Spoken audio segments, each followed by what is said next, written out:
আসসালামু আলাইকুম। এটিএন বাংলা সংবাদে সবাইকে স্বাগত জানাচ্ছি। আমি নাইম ফাথু মুবিন। শুরুতে বিআরবি কেবলস সংবাদ শিরোনাম। যুদ্ধ বন্ধে পাকিস্তানের মধ্যস্থতায় ইসলামাবাদে যুক্তরাষ্ট্র ও ইরানের শান্তি আলোচনা চলছে। তেহরানের দাবির প্রেক্ষিতে অনেকটাই নমনীয় ওয়াশিংটন। স্বস্তি ফেরেনি দেশের জ্বালানির বাজারে। চাপ সামলাতে রাজধানীতে অ্যাপের মাধ্যমে তেল বিক্রি। রাজনৈতিক সিন্ডিকেটের কারণে সংকট, মন্তব্য বিরোধী দলীয় নেতার। দেশে গণতান্ত্রিক চর্চা ও জবাবদিহিতার পরিবেশ অব্যাহত রাখবে বিএনপি। রুহুল কবির রিজভী। কাল শেষ হচ্ছে সংরক্ষিত নারী আসনের দলীয় মনোনয়নপত্র বিক্রি। হাম ও এর উপসর্গ নিয়ে গত 24 ঘন্টায় 2 জনের মৃত্যু। কাল থেকে সিটি কর্পোরেশন এলাকায় বিশেষ টিকার ক্যাম্পেইন, জানালেন স্বাস্থ্য সচিব।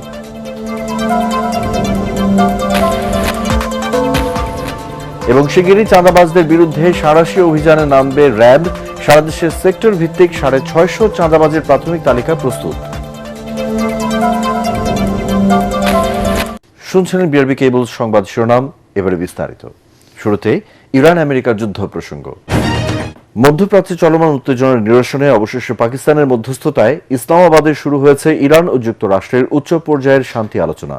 আর তাই পাকিস্তানের ইসলামাবাদের দিকে এখন তাকিয়ে আছে সারা বিশ্ব। যদিও আলোচনার শুরুতে একে অপরের প্রতি চরম আস্থাহীনতার কথা জানিয়েছেন দুই দেশের কূটনীতিকরা। আল জাজিরা বলছে, বৈঠকের প্রথম অংশে লেবাননে ইসরায়েলি হামলা সীমিত করা এবং ইরানের জব্দকৃত অর্থ ছাড়ের বিষয়ে বড় ধরনের অগ্রগতির আভাস পাওয়া যাচ্ছে। যদিও বৈঠক শেষে ব্রিফিংয়েই মধ্যপ্রাচ্যের ভবিষ্যৎ সম্পর্কে ধারণা পাওয়া যেতে পারে। জাহিদুল আলমের রিপোর্টে বিস্তারিত। 1979 সালের ইসলামী বিপ্লবের পর এই প্রথম উচ্চ পর্যায়ে সরাসরি বৈঠকে বসল ইরান ও যুক্তরাষ্ট্র। দীর্ঘদিনের সামরিক সংঘাত আর পাল্টাপাল্টি হামলার পর শান্তির খোঁজে আলোচনার টেবিলে দুপক্ষ। যদিও বৈঠক শুরুর আগেই ইরান জানিয়েছিল লেবাননে হামলা বন্ধ ও বিভিন্ন দেশে ইরানের জব্দকৃত সম্পদ ছাড় না দিলে কোনো আলোচনা হবে না। আল জাজিরার প্রতিবেদন বলছে, মধ্যপ্রাচ্যে আমেরিকার অভিযানের বিরোধী হিসেবে পরিচিত মার্কিন ভাইস প্রেসিডেন্ট জেডি ভ্যান্স অবস্থা অনেকটাই সামলেছেন। ইরানের দাবির প্রেক্ষিতে যুক্তরাষ্ট্রের প্রস্তাব, লেবাননের রাজধানী বৈরুতকে হামলার আওতামুক্ত রেখে সামরিক কার্যক্রম সীমিত করবে ইসরায়েল। একই সাথে বিদেশে আটকে থাকা বিপুল পরিমাণ অর্থ অবমুক্ত করার ক্ষেত্রেও বড় ধরনের অগ্রগতি হয়েছে। যদিও এসব বিষয়ে আনুষ্ঠানিক কোনো ঘোষণা আসেনি। রুদ্ধদ্বার বৈঠক হওয়ার কারণে তথ্যগুলো শতভাগ ঠিক কিনা তা নিয়েও ধোঁয়াশা রয়েছে। এদিকে আলোচনার শুরুতে দুপক্ষই একে অপরের প্রতি আস্থাহীনতার কথা উল্লেখ করে। ইরানের কূটনীতিকরা জানান, আলোচনায় যদি যুক্তরাষ্ট্র নিজেদের চেয়ে ইসরায়েলের স্বার্থকে বেশি গুরুত্ব দেয়, তাহলে কোনো চুক্তি হওয়ার সম্ভাবনা নেই। তবে বৈঠকে মার্কিন ভাইস প্রেসিডেন্ট জেডি ভ্যান্স নমনীয়তার বার্তা দিলেও ওয়াশিংটন থেকে প্রেসিডেন্ট ট্রাম্পের একের পর এক আক্রমণাত্মক মন্তব্য আলোচনায় ব্যাঘাত ঘটাতে পারে বলে অভিমত বিশ্লেষকদের। Zahidul Alam, ATN Bangla. Iran America যুদ্ধবিরতির পর স্বস্তি ফেরেনি জ্বালানির বাজারে। দেশের ফিলিং স্টেশনগুলোতে এখনো চলছে তেলের জন্য হাহাকার। পাম্প সংশ্লিষ্টরা বলছেন, ডিপো থেকে সময়মতো জ্বালানি তেল না পাওয়ায় এবং নগরীর সব পাম্প খোলা না থাকায় সংকট কাটেনি।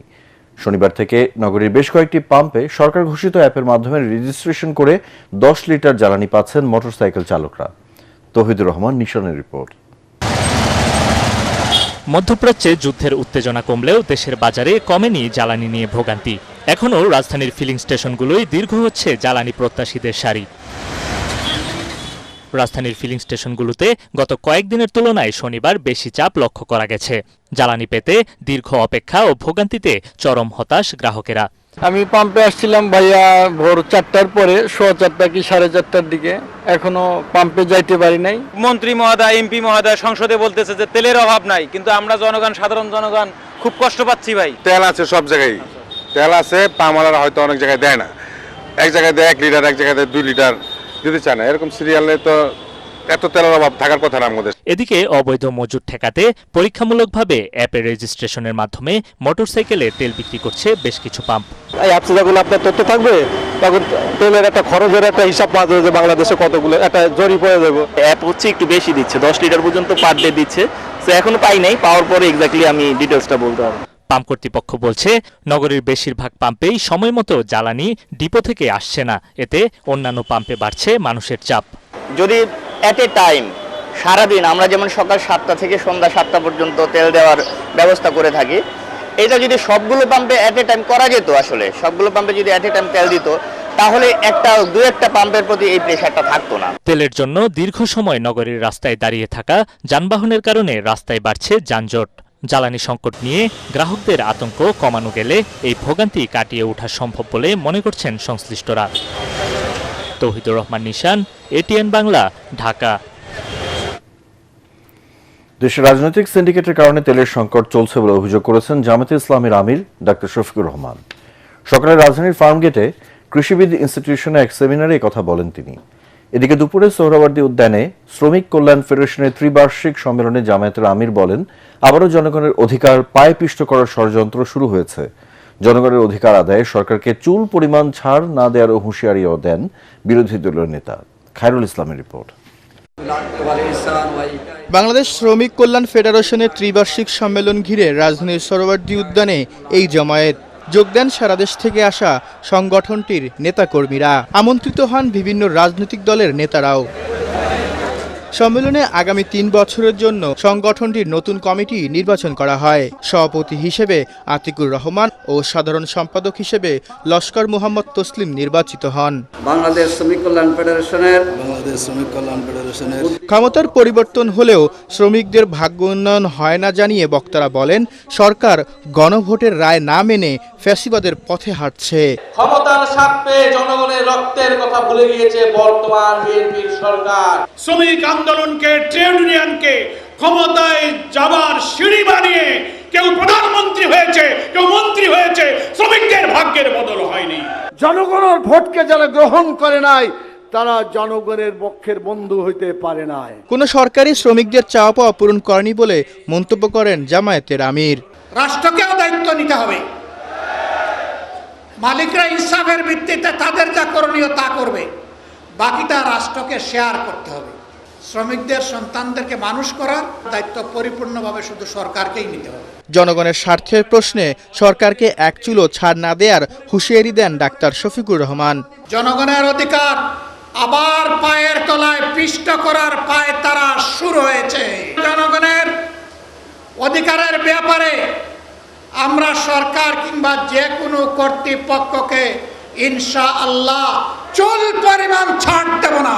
এর আগে রাজধানীর কৃষিবিদ ইনস্টিটিউটে বাংলাদেশের কৃষিতে বিশ্ব জ্বালানি সংকটের প্রভাব উত্তরণের উপায়ে শীর্ষক সেমিনারে বিরোধী দলীয় নেতা বলেন, দেশের রাজনৈতিক সিন্ডিকেটের কারণে তেলের সংকট বাড়ছে।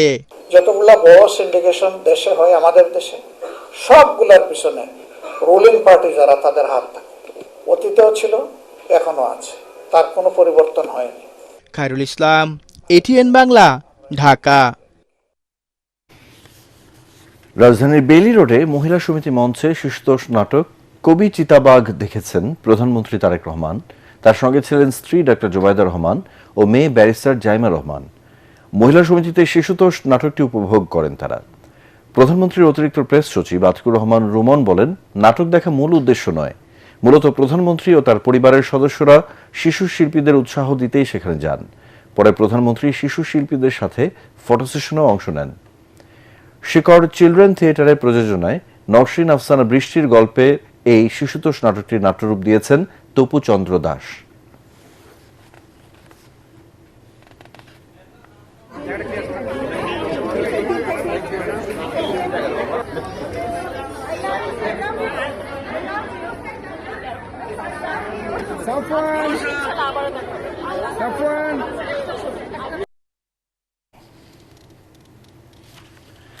নির্বাচনের মাধ্যমে জবাবদিহিতা ও গণতান্ত্রিক পরিবেশ তৈরি হয়েছে, বিএনপি তা অব্যাহত রাখতে চায় বলে জানিয়েছেন দলের সিনিয়র যুগ্ম মহাসচিব রুহুল কবির রিজভী।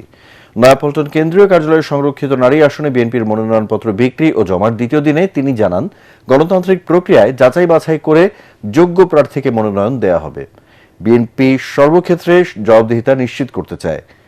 প্রার্থী বাছাইয়ের ক্ষেত্রে আন্দোলন সংগ্রামে ভূমিকাকে গুরুত্ব দেওয়া হবে বলে জানান রিজভী।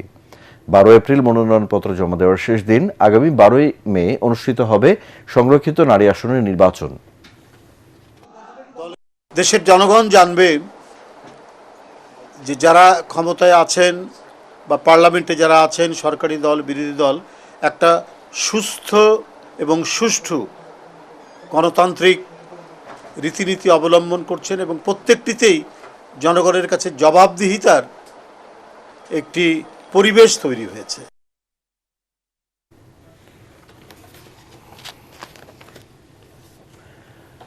হামের উপসর্গ নিয়ে প্রতিদিনই হাসপাতালে রোগীর সংখ্যা বাড়ছে। 24 ঘন্টায় চিকিৎসাধীন অবস্থায় ঢাকা ও সিলেটে হাম এবং হাম সন্দেহে 2 শিশুর মৃত্যু হয়েছে। হাসপাতালে ভর্তি হয়েছে 968 শিশু, যাদের মধ্যে 80 জনের হাম শনাক্ত হয়েছে। এদিকে রোববার থেকে 4 সিটি কর্পোরেশনে শুরু হচ্ছে হামের বিশেষ টিকা ক্যাম্পেইন। তৌহিদুর রহমান তুহির প্রতিবেদন। সারা দেশে হাম আতঙ্কের মধ্যেই হাম ও উপসর্গ নিয়ে 24 ঘন্টায় অন্তত 2 শিশুর মৃত্যু হয়েছে। এ সময় নতুন করে 968 শিশু হাসপাতালে ভর্তি হয়েছে, যাদের মধ্যে হাম শনাক্ত হয়েছে 80 জনের। এদিকে রোববার থেকে ঢাকা উত্তর, দক্ষিণ, চট্টগ্রাম, বরিশাল ও ময়মনসিংহ সিটি কর্পোরেশনে শুরু হচ্ছে হামের বিশেষ টিকা ক্যাম্পেইন। ঢাকা উত্তর সিটি কর্পোরেশন, ঢাকা দক্ষিণ সিটি কর্পোরেশন এবং চট্টগ্রাম সিটি কর্পোরেশন, ময়মনসিংহ এবং বরিশাল সিটি কর্পোরেশন এলাকায় আমরা একযোগে আগামীকাল থেকে শুরু করব টিকাদান কর্মসূচি। সরকারের উদ্যোগের ফলে দেশে এখন হামের টিকার কোনো ঘাটতি নেই বলে দাবি করেছেন স্বাস্থ্য সচিব কামরুজ্জামান চৌধুরী। রাজধানীতে এক অনুষ্ঠানে সচিব বলেন, 6 মাস থেকে 5 বছর বয়সী সব শিশুকেই হামের টিকার আওতায় আনা হবে। আমাদের সিরিঞ্জের কোনো ঘাটতি নাই, টিকারও কোনো সমস্যা নাই। ইনশাআল্লাহ আমাদের সকল বাচ্চারা টিকা পাবে। আমরা শুধু এখন শুরু করছি ইমার্জেন্সি বেসিসে এবং এটা আমাদের নিয়মিত ইপিআই কর্মসূচির সাথে আমরা একত্রিত হয়ে যাবে। হাম নিয়ে আতঙ্ক নয়, সঠিক চিকিৎসার মাধ্যমে অর্ধেকের বেশি রোগী সুস্থ হয়ে বাড়ি ফিরছেন বলে দাবি সরকারি হাসপাতালের চিকিৎসকদের। তৌহিদুর রহমান তুহি, এটিএন বাংলা, ঢাকা। সারা দেশে সড়ক, পরিবহন, ফুটপাত, বাজারঘাট সহ সেক্টর ভিত্তিক 650 চাঁদাবাজদের প্রাথমিক তালিকা তৈরি করেছে র্যাব। সবচেয়ে বেশি নারায়ণগঞ্জে 110 জন। দলমতের ঊর্ধ্বে থেকে চাঁদাবাজদের গ্রেপ্তারে দ্রুত অভিযান শুরু হবে বলে জানিয়েছেন র্যাবের আইন ও গণমাধ্যম শাখার পরিচালক wing commander MZM Intekhab Chowdhury. Monir Hossain তপুর রিপোর্ট।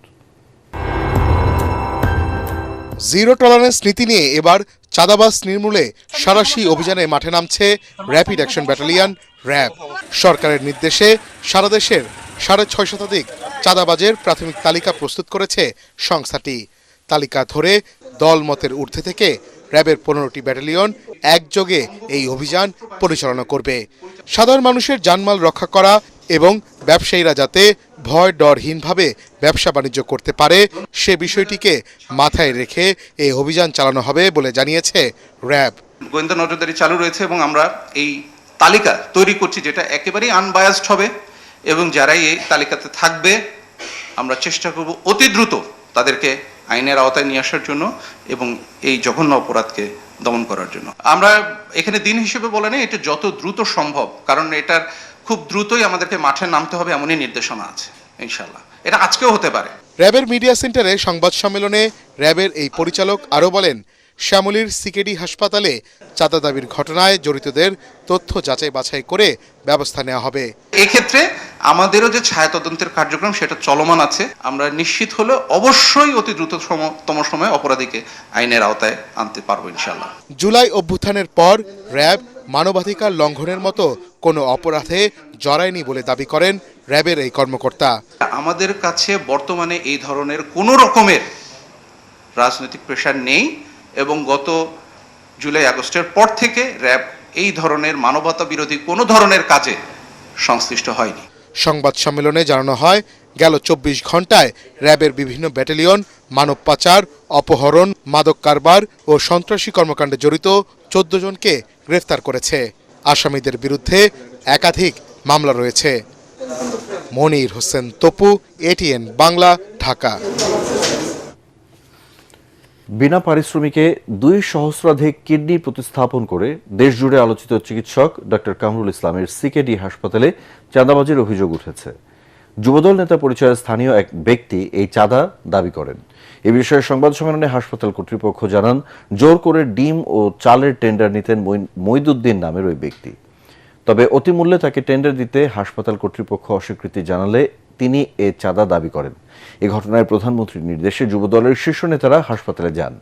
একই সাথে চাঁদাবাজের বিরুদ্ধে ব্যবস্থা নেওয়ার আশ্বাস দেন। সাজ্জাদ জাহানের রিপোর্ট। শুক্রবার রাত 8:40 সিকেডি ইউরোলজি হাসপাতালের এক কর্মকর্তার বাসায় গিয়ে 5 লাখ টাকা চাঁদা দাবি করে স্থানীয় যুবদলের পরিচয় দানকারী মঈনুদ্দিন। এর আগে বিভিন্ন সময় রাজধানীর শ্যামলীতে ডাক্তার কামরুল ইসলামের সিকেডি ইউরোলজি হাসপাতালের সামনে চিকিৎসকদের বিরুদ্ধে মিছিল ও অকথ্য স্লোগান দিতে দেখা যায় মঈনুদ্দিনের সহযোগীদের। তবে এই ঘটনায় রাতে যুবদলের শীর্ষ নেতারা ঘটনাস্থলে এসে দায়ী ব্যক্তির বিরুদ্ধে ব্যবস্থা নেয়ার আশ্বাস দেন। বিকেলে ডাক্তার কামরুল ইসলাম সংবাদ সম্মেলনে জানান, অতিমূল্যে টেন্ডার দিতে অস্বীকৃতি জানালে এই চাঁদা দাবি করেন মঈন। এটা তো আমি ব্যবসা প্রতিষ্ঠান, আমি তো এটা থেকে টাকা রিটার্ন পাই না, এটা আমাকে চিন্তা করে করতে হয়। তখন আমি বাজারে গিয়ে দেখি যে এত দামের বেশি ভ্যারিয়েশন, তখন আমি বললাম যে না, কেউ কিনতে পারবে না, আমি নিজে যাই বাজারে কিনবো। এটাতে সে রাগ।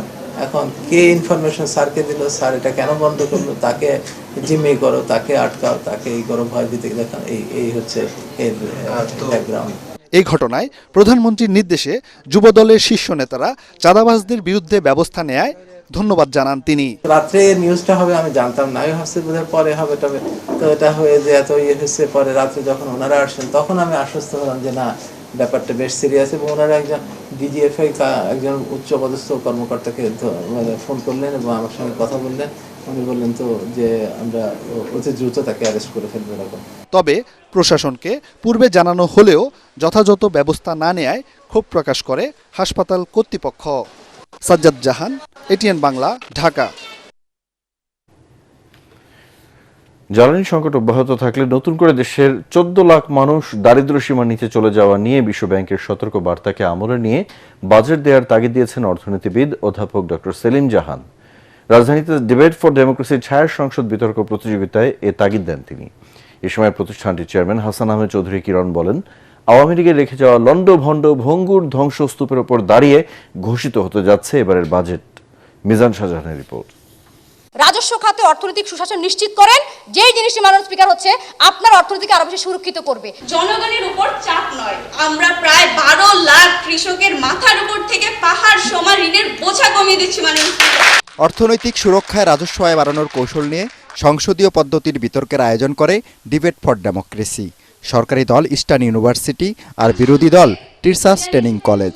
বিতর্কের মূল্যায়ন পর্বে ইউএনডিপির মানব উন্নয়ন প্রতিবেদন কার্যালয়ের সাবেক পরিচালক অধ্যাপক ডক্টর সেলিম জাহান বলেন, আওয়ামী লীগ সরকারের আমলে অবকাঠামোগত উন্নয়ন হলেও গুণগত পরিবর্তন না হওয়ায় অর্থনৈতিক পরিস্থিতি ছিল বিপর্যস্ত।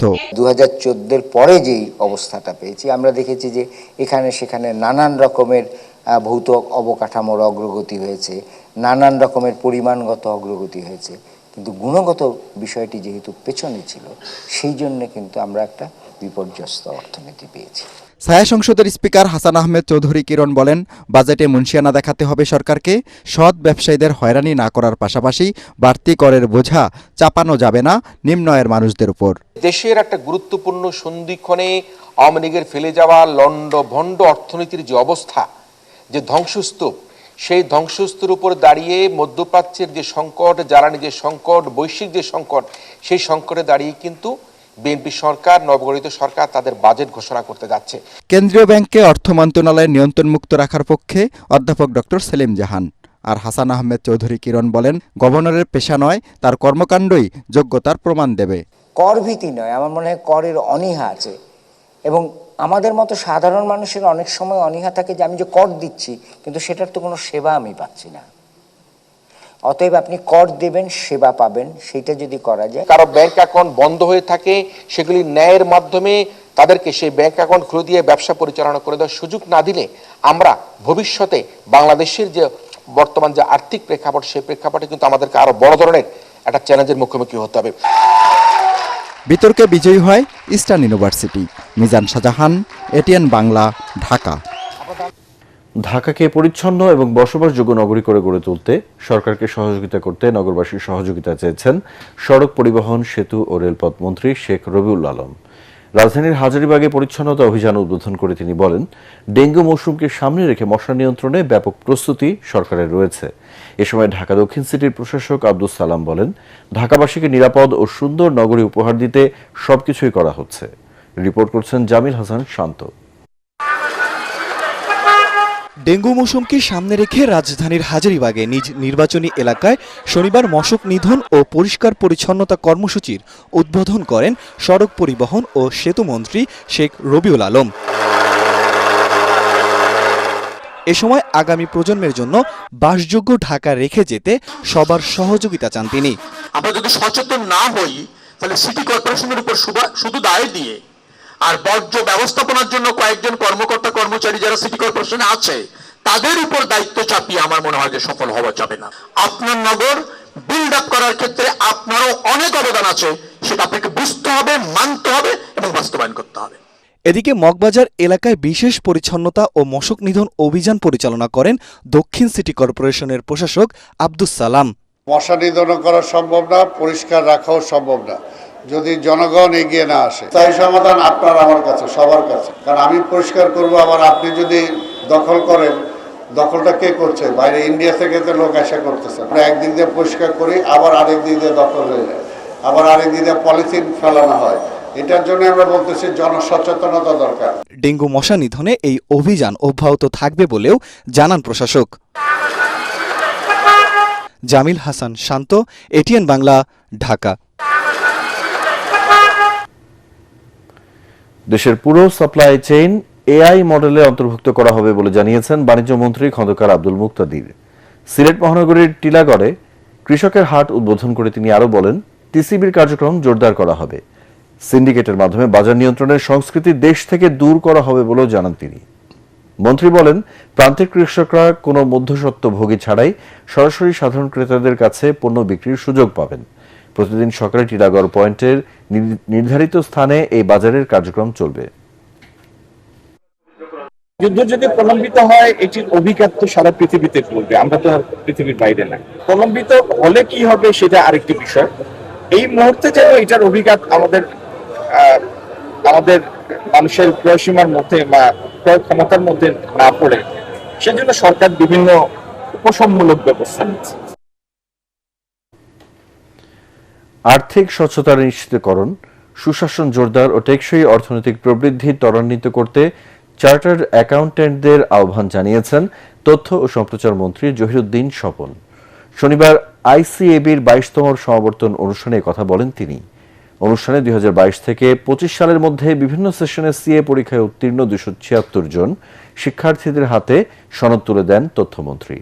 নতুন চার্টার্ড অ্যাকাউন্ট্যান্টদের পরিবর্তনের সাথে খাপ খাইয়ে নিয়ে নিজেদের কৌশলগত পরামর্শক ও আর্থিক খাতে নেতৃত্বের ভূমিকায় প্রতিষ্ঠিত করার আহ্বান জানান তিনি। নতুন ইকোসিস্টেমের যে নতুন চ্যালেঞ্জ, এই চ্যালেঞ্জকে আলিঙ্গন করা এবং এই চ্যালেঞ্জকে সাথে নিয়ে সভ্যতাকে, নিজের দেশকে এবং নিজের পেশাকে একই সাথে আপনাদেরকে সমৃদ্ধ করতে হবে। চাকরির স্থায়ীকরণ এবং প্রস্তাবিত নতুন নীতিমালা বাতিলের দাবি জানিয়েছে সরকারি বিভিন্ন প্রতিষ্ঠানে অস্থায়ী ভিত্তিতে কর্মরত বাংলাদেশ দৈনিক মজুরি ভিত্তিক কর্মচারী সমিতি। জাতীয় প্রেস ক্লাবের সামনে মানববন্ধনে এ দাবি জানান তারা। পরে সংক্ষিপ্ত সমাবেশ থেকে মাসিক বেতন প্রদান, ন্যূনতম মজুরি 30,000 টাকা নির্ধারণ এবং প্রতি বছর 10% বেতন বৃদ্ধির দাবি জানানো হয়। ঐশী গোস্বামী প্রমাণ রিপোর্টে বিস্তারিত। দীর্ঘদিন ধরেই চাকরি স্থায়ীকরণ সহ বিভিন্ন দাবিতে আন্দোলন করছেন দৈনিক মজুরি ভিত্তিক ও মাস্টার রোলে কর্মরত শ্রমিকরা। সরকারি বিভিন্ন প্রতিষ্ঠানে অস্থায়ী ভিত্তিতে কর্মরত কয়েকশো শ্রমিকের পদচারণায় সকালে জাতীয় প্রেস ক্লাবের সামনে আয়োজিত মানববন্ধন রূপ নেয় সমাবেশে। তাদের দাবি স্থায়ী চাকরির নিশ্চয়তা, বৈষম্য মুক্ত কর্মজীবন। এ বিষয়ে প্রধানমন্ত্রীর হস্তক্ষেপ কামনা করেন আন্দোলনকারীরা। দৈনিক মজুরি ভিত্তিক আছে, তাদেরকে দেখবেন এবং আগের যে প্রথা চালু ছিল, স্থায়ী হওয়ার যে ব্যবস্থা ছিল, সেই ব্যবস্থাটা আপনি তারেক রহমান সাহেব আমাদের করে দিবেন। শিথিল করে সরকার যে বিভিন্ন মেগা প্রজেক্টে প্রকল্প সরকারিকরণ করছে, সেই প্রজেক্টের মাধ্যমেই তাদেরকে জাতীয়করণ করুক। সুন্দর রাষ্ট্র পরিচালনা করার জন্য আমাদের শ্রমিকদের প্রয়োজন, কারণ আমার শ্রমিকরা না থাকলে আপনারা সেবা পাবেন না, তাই আমাদের শ্রমিকদের প্রয়োজন আপনাদের। পাশাপাশি উৎসব, চিকিৎসা, বাড়ি ভাড়া, শিক্ষা ভাতা ও রেশন কার্ড চালু সহ 6 দফা দাবি তুলে ধরেন দৈনিক মজুরি ভিত্তিক কর্মচারী সমিতির নেতারা। ঐশী গোস্বামী প্রমা, এটিএন বাংলা, ঢাকা। যশোরের ঝিকরগাছা উপজেলায় জুনিয়র বৃত্তি পরীক্ষায় শীর্ষ স্থান অর্জন করেছে আকিজ কলেজিয়েট স্কুল। ফলে খুশি প্রতিষ্ঠানটির শিক্ষক ও শিক্ষার্থীরা। ভবিষ্যতে এই ধারা অব্যাহত রাখার আশা ব্যক্ত করেন প্রতিষ্ঠানটির কোঅর্ডিনেটর। যশোর প্রতিনিধি তামান্না ফারজানার পাঠানো তথ্য ছবি নিয়ে মাসুদ রানার রিপোর্ট। 25 ফেব্রুয়ারি দেশব্যাপী জুনিয়র বৃত্তি পরীক্ষার ফলাফল প্রকাশিত হয়। এতে যশোর ঝিকরগাছা উপজেলার নাবারণে অবস্থিত আদ্দিন ফাউন্ডেশন পরিচালিত আকিজ কলেজিয়েট স্কুল ঈর্ষণীয় সাফল্য অর্জন করেছে। ফলে স্কুলে বইছে আনন্দের বন্যা। এবারে প্রতিষ্ঠানটির 56 জন শিক্ষার্থী বৃত্তি পেয়েছে। এর মধ্যে 29 জন ট্যালেন্ট পুলে এবং 27 জন সাধারণ গ্রেডে।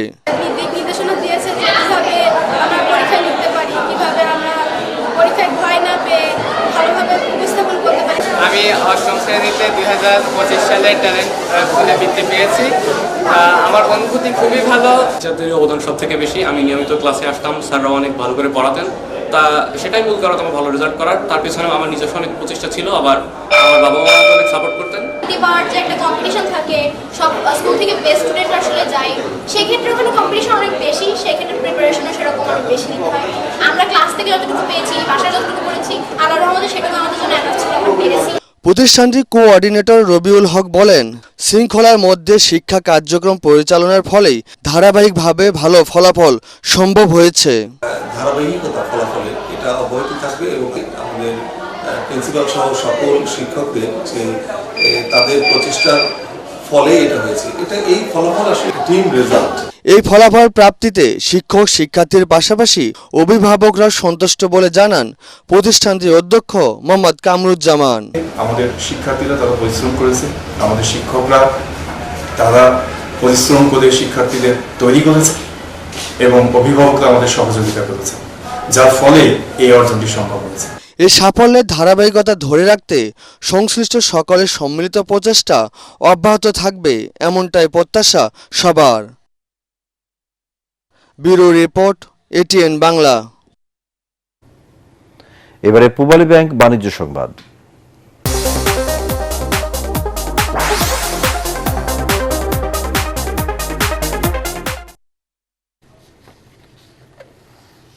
কক্সবাজারের সন্ধানী লাইফ ইন্স্যুরেন্স কোম্পানি লিমিটেডের বার্ষিক সম্মেলন 2026 অনুষ্ঠিত হয়েছে। কক্সবাজারের একটি অভিজাত হোটেলে আয়োজিত সম্মেলনে প্রধান অতিথি ছিলেন কোম্পানির চেয়ারম্যান মুজিবুল ইসলাম। উপস্থিত ছিলেন ভাইস চেয়ারম্যান গোলাম ফাতেমা তাহেরা খানম, কোম্পানির পরিচালক শাফাফ রহমান সাদ, পরিচালক অবসরপ্রাপ্ত কর্নেল ওয়েজ হুদা, পরিচালক শাহিদুজ্জামান চৌধুরী, অডিট কমিটির চেয়ারম্যান অবসরপ্রাপ্ত কর্নেল সালেহ আহমেদ, সন্ধানী লাইফ হাউজিংয়ের ব্যবস্থাপনা পরিচালক অবসরপ্রাপ্ত লেফটেন্যান্ট কর্নেল এম গোলাম মোহাইমেনুল হক, অতিরিক্ত ব্যবস্থাপনা পরিচালক মোহাম্মদ ইদ্রিস মিয়া, তালুকদার সহ অন্যরা উপস্থিত ছিলেন।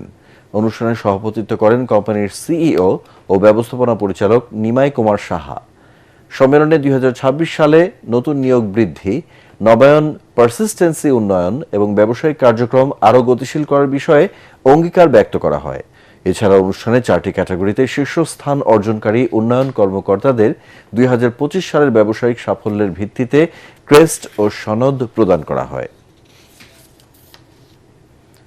এ পর্যায়ে আন্তর্জাতিক সংবাদ।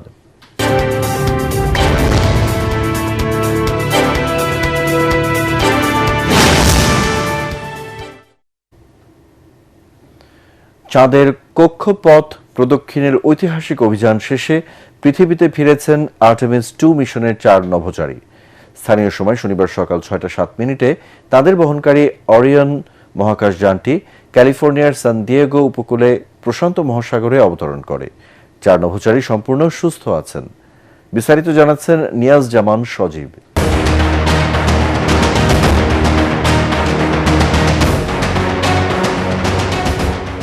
যুক্তরাষ্ট্রের মহাকাশ গবেষণা সংস্থা national Aeronautics and space administration নাসার নভোযান আর্টেমিস 2 নভোচারীরা ফিরে এসেছে।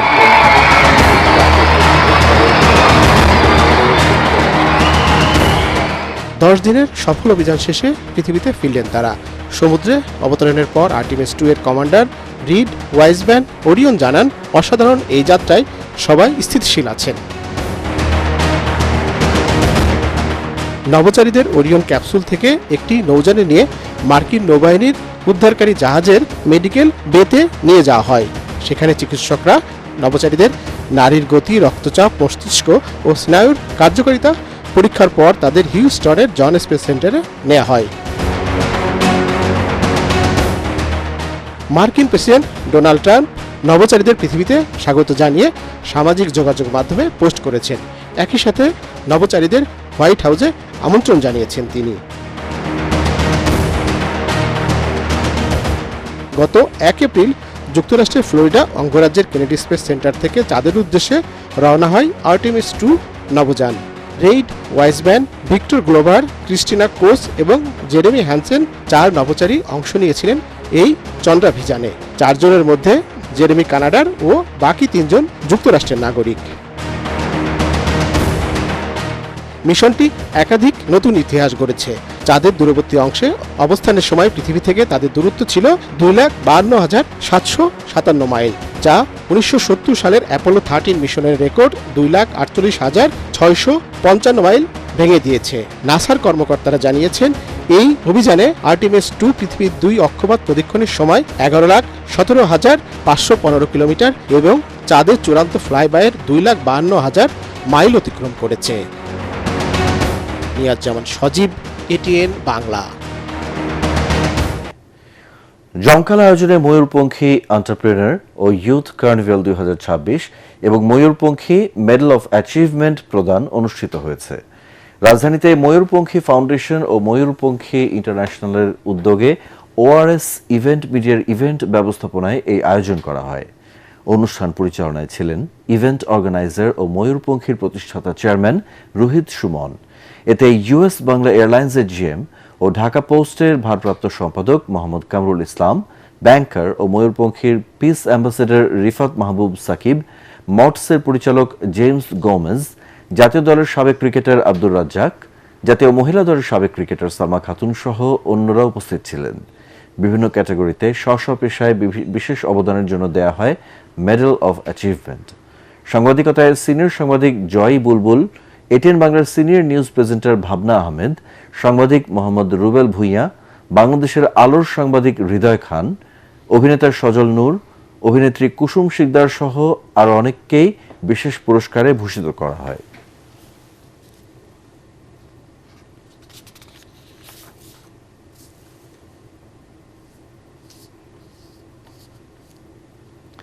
এবারে খেলার খবর।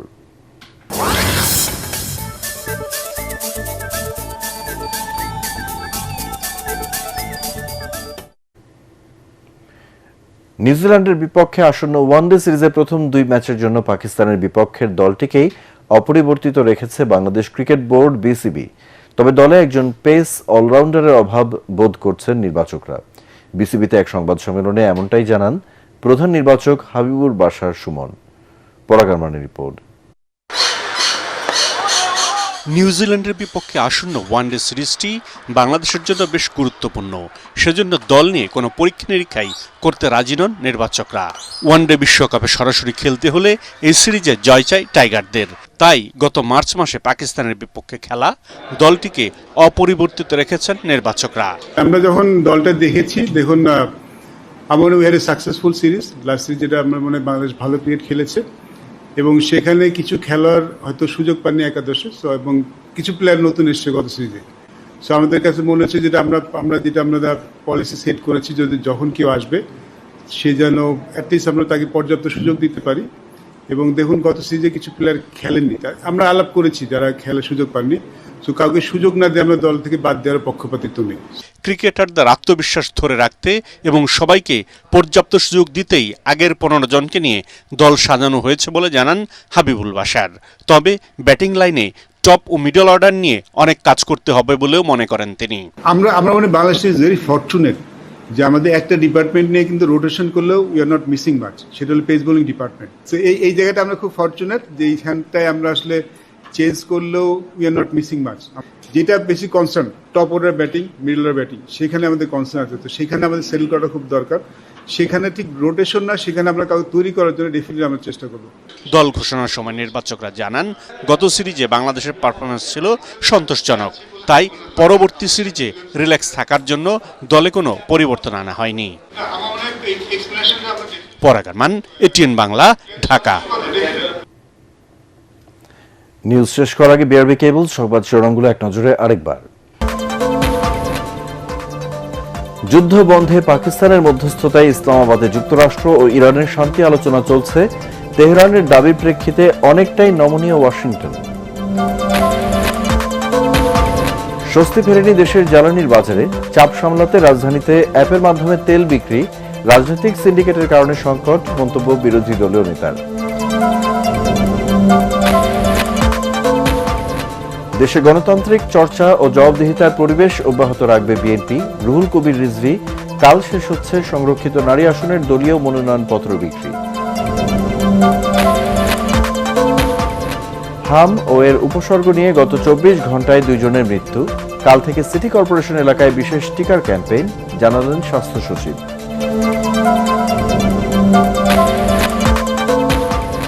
এবং শিগগিরই চাঁদাবাজদের বিরুদ্ধে সাঁড়াশি অভিযানে নামবে র্যাব। সারা দেশের সেক্টর ভিত্তিক 650 চাঁদাবাজের প্রাথমিক তালিকা প্রস্তুত।